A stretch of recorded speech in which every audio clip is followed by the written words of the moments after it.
Masking, most commonly used to refer to situations wherein a neurodivergent person pretends to be neurotypical in a social context. It's a skill which can probably be useful. As an autistic person, you might expect me to be an expert at it. In short, no, not really.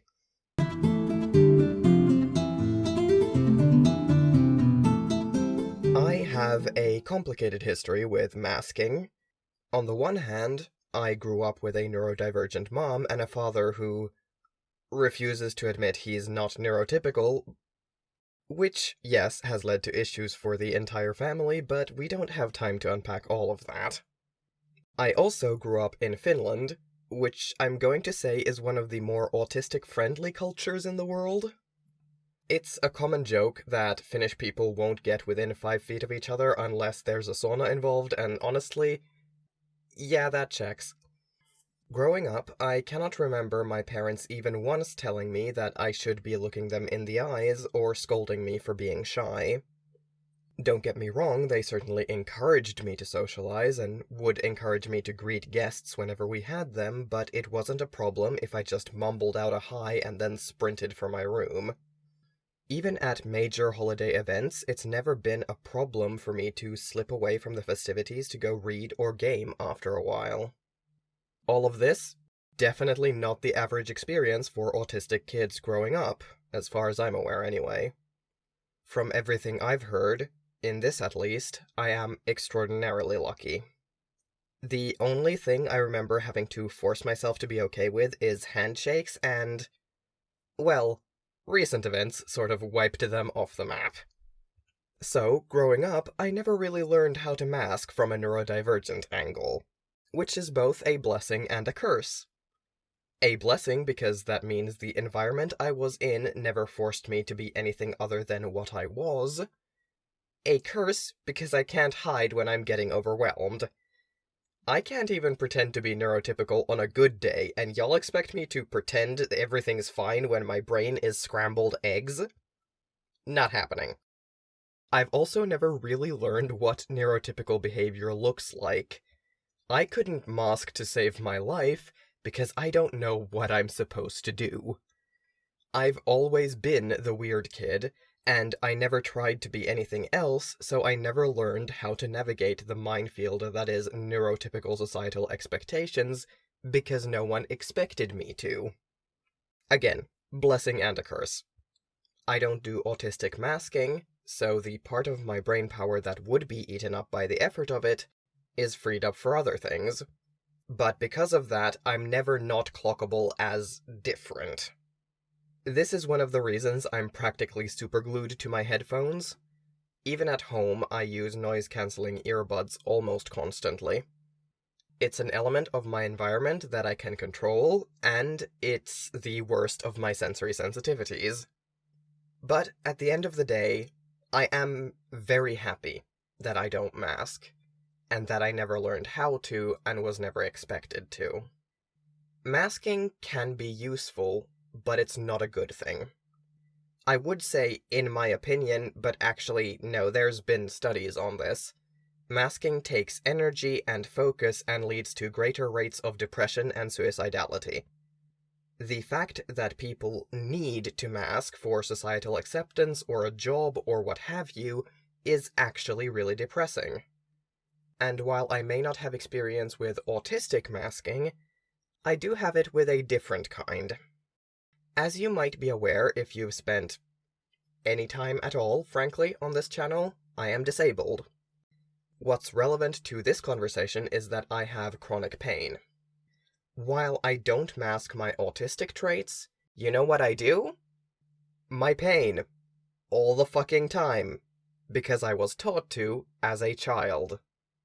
I wasn't sure if this was a common experience, but since starting this channel and getting comments from other disabled people with similar experiences, I can confidently say that I am not the only one to have a grin and bear it attitude to my own pain. At some point while I was growing up, the attitude of people around me began to enforce that my pain was not important, or not to be believed, or both. So I did the only thing I could, being a literal child, I stopped complaining and put on a brave face. And I never learned to let it go. I learned to shove down my pain and to ignore it until I couldn't anymore. Until my body pulled the emergency brake and forced me to rest. Now, you might be looking at this like, that cannot possibly be healthy for you. You'd be right, it's definitely not. In fact, it has led to some of the worst moments and worst decisions of my life.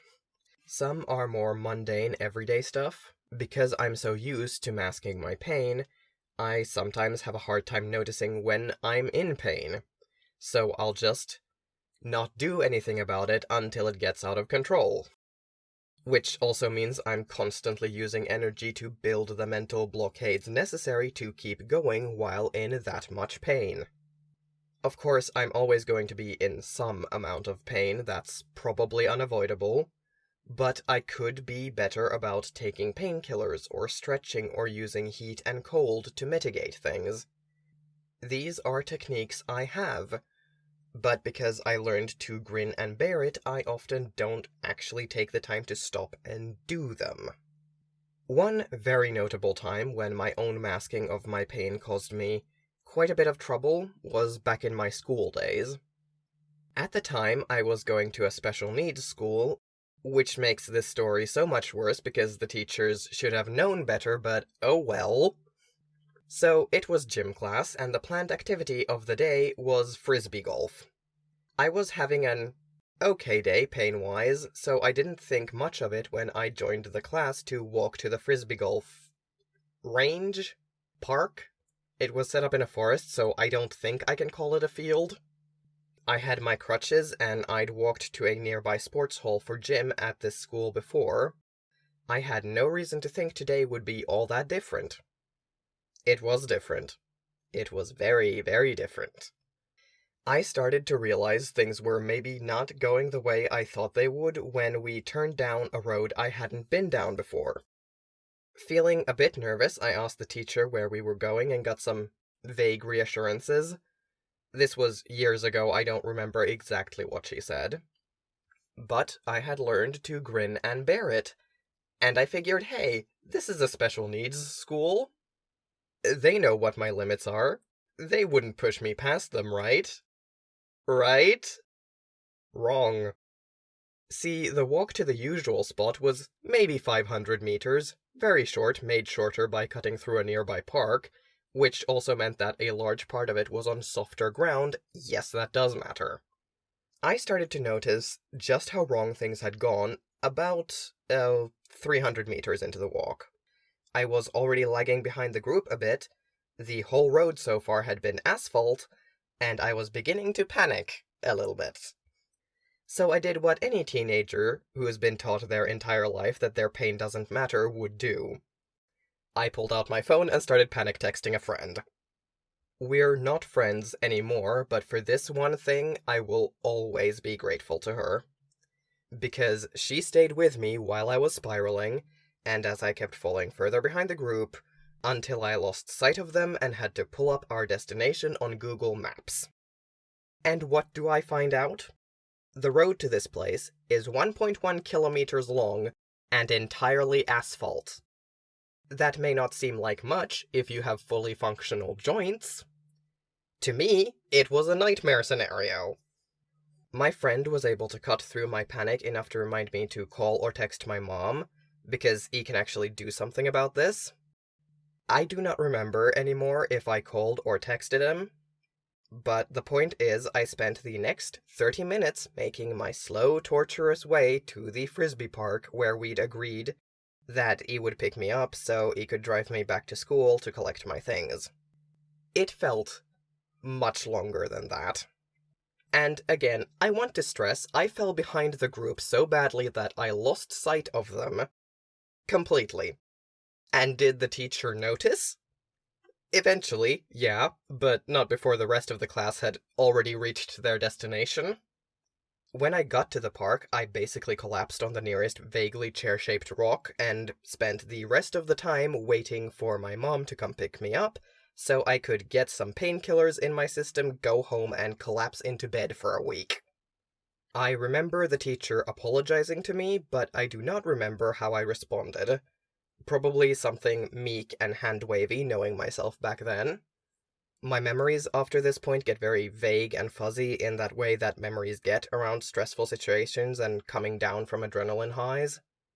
It took me a long time to recover from this, which, again, happened at a special needs school. Goes without saying that the teachers were woefully underqualified, I think. And this is only one example of how I've done damage to myself by sticking to a grin and bear it attitude. It's something I'm still trying to unlearn. Autistic masking and the grin and bear it attitude are not the same, but they serve a similar purpose, and they are both detrimental. Autistic masking exists to make an autistic person more palatable to a neurotypical world by hiding quote-unquote odd behaviors or needs that others might not understand. The grin and bear it attitude exists to make disabled people with chronic pain or otherwise inconvenient conditions less visible and therefore more palatable to an able-bodied world. Personally, I think the world would be a whole lot better if we just got rid of the whole shebang. People are not inconvenient for having different needs. That is an attitude that cannot die out soon enough. Thanks for watching this video. If you liked it, consider liking it and maybe subscribing. I will be back here Thursday after next. Bye.